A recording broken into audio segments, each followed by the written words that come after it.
ನಮಸ್ಕಾರ ಸ್ನೇಹಿತರೆ. Blue veil ಸಮುದ್ರ ಅಷ್ಟೇ ಅಲ್ಲ, ಇಡೀ ಜಗತ್ತಿನ ಅತಿ ದೊಡ್ಡ ಜೀವಿ ಅಂತಾನು ಹೇಳ್ಬೋದು. ಈ ಜೀವಿ ಎಷ್ಟು ದೊಡ್ಡದಾಗಿದೆ ಅಂದ್ರೆ 3 ಡೈನೋಸಾರ್ಗಳು ಕೂಡ ಇದರ ಮುಂದೆ ಚಿಕ್ಕದಾಗಿ ಕಾಣುತ್ತೆ. ಈ ಜೀವಿಯ ನಾಲಿಗೆಯ ಮೇಲೆ ಒಂದು ದೊಡ್ಡ ಆನೆಯು ಕೂಡ ಸುಲಭವಾಗಿ ನಿಂತ್ಕೋಬಹುದು.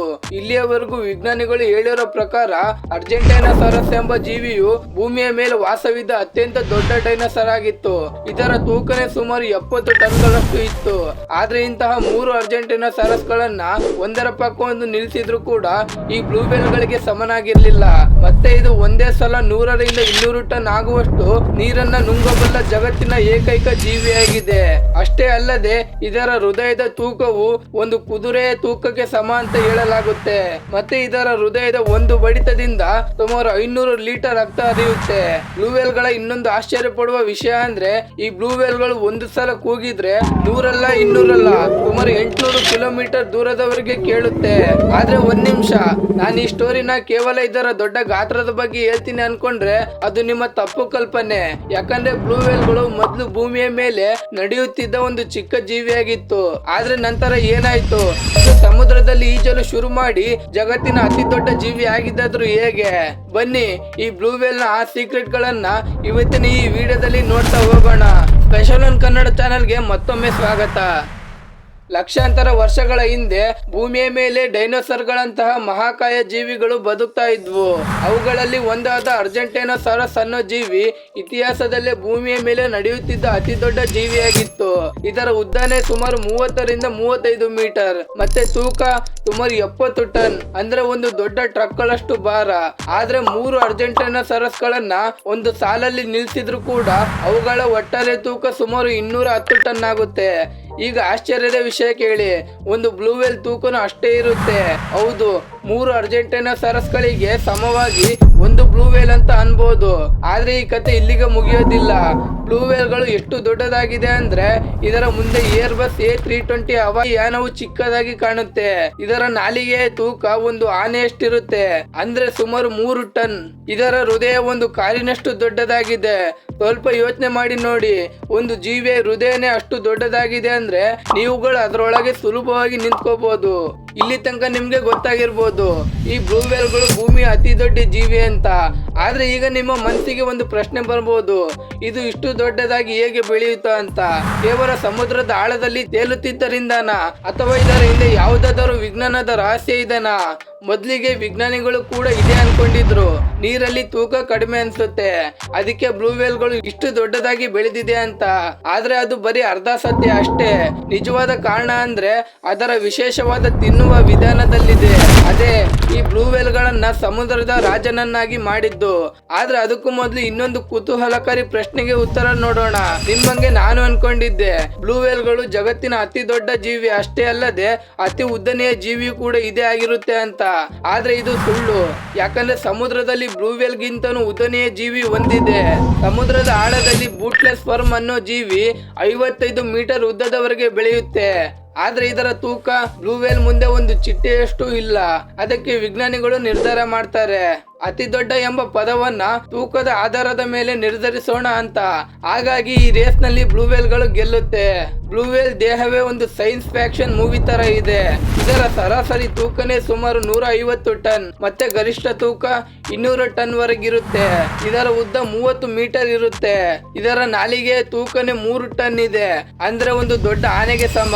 ಇದರ ಹೃದಯ ಒಂದು ಕಾರಿಗಿಂತಲೂ ದೊಡ್ಡದಾಗಿದೆ. ಇದರ ಹೃದಯ ಒಂದು ನಿಮಿಷಕ್ಕೆ ಕೇವಲ 5 ರಿಂದ 6 ಬಾರಿ ಮಾತ್ರ ಬಡಿಯುತ್ತೆ. ಆದ್ರೆ ಪ್ರತಿ ಬಡಿತದಲ್ಲೂ 500 ಲೀಟರ್ ರಕ್ತವನ್ನು ಪಂಪ್ ಮಾಡುತ್ತೆ. ಆದ್ರೆ ಬ್ಲೂ ವೇಲ್ ಕತೆ ಕೇವಲ ಅದರ ದೊಡ್ಡ ದೇಹದ ಬಗ್ಗೆ ಅಷ್ಟೇ ಅಲ್ಲ, ಇದರ ಧ್ವನಿ ಕೂಡ ಅಷ್ಟೇ ಅದ್ಭುತವಾಗಿದೆ. ಈ ಬ್ಲೂ ವೇಲ್ ಗಳು ಒಂದು ಸಲ ಕೂಗಿದ್ರೆ ಸುಮಾರು 150 ರಿಂದ 180 ಡೆಸಿಮಲ್ ತನಕ ಜೋರಾಗಿ ಕೇಳಿಸುತ್ತೆ.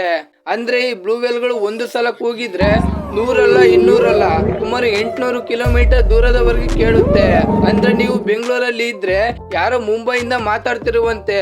ಬ್ಲೂ ವೇಲ್ ನ ಈ ಧ್ವನಿಯನ್ನ ಇನ್ನೊಂದು ವೇಲ್ ಜೊತೆ ಮಾತನಾಡಲು, ಸಮುದ್ರದಲ್ಲಿ ದಾರಿ ಹುಡುಕಲು ಮತ್ತು ಮೈಗ್ರೇಷನ್ ಸಮಯದಲ್ಲಿ ತನ್ನ ಸ್ಥಳವನ್ನು ತಿಳಿದುಕೊಳ್ಳಲು ಬಳಸುತ್ತೆ.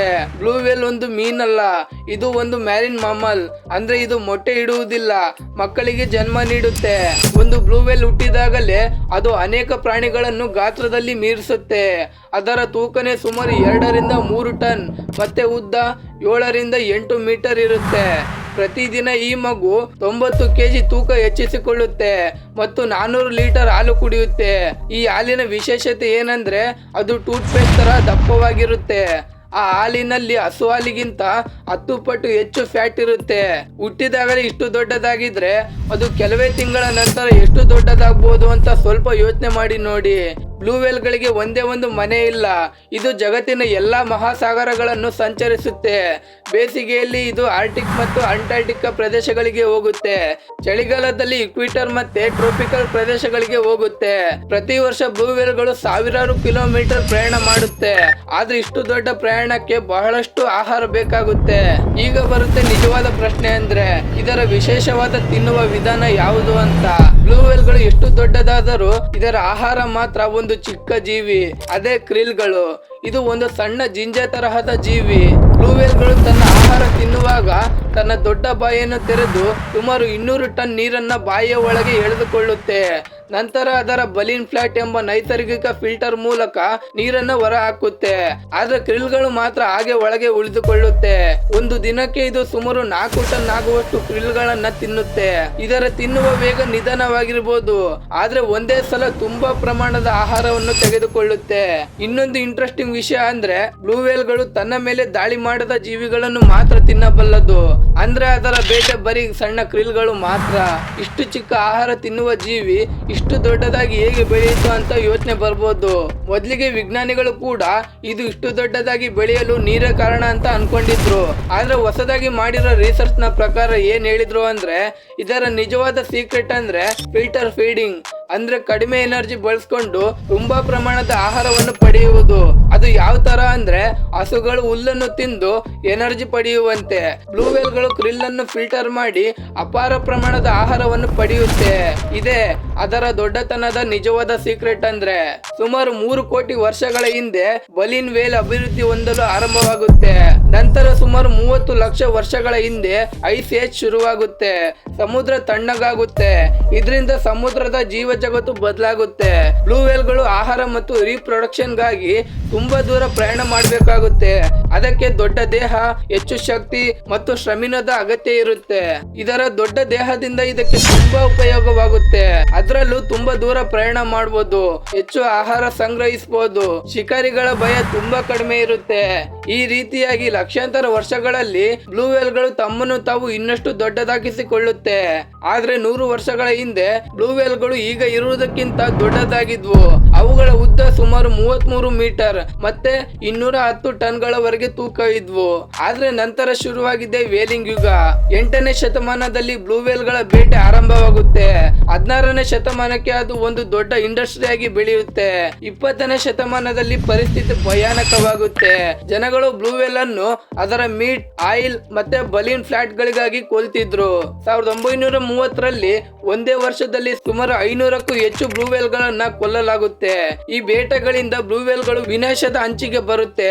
ಆದ್ರೆ ಪ್ರತಿಯೊಂದು ಕತ್ತಲೆಯ ನಂತರ ಬೆಳಕು ಬರುತ್ತೆ ಅನ್ನೋದು ಈ ಬ್ಲೂ ವೇಲ್ ಗಳ ವಿಚಾರದಲ್ಲೂ ನಿಜವಾಗುತ್ತೆ.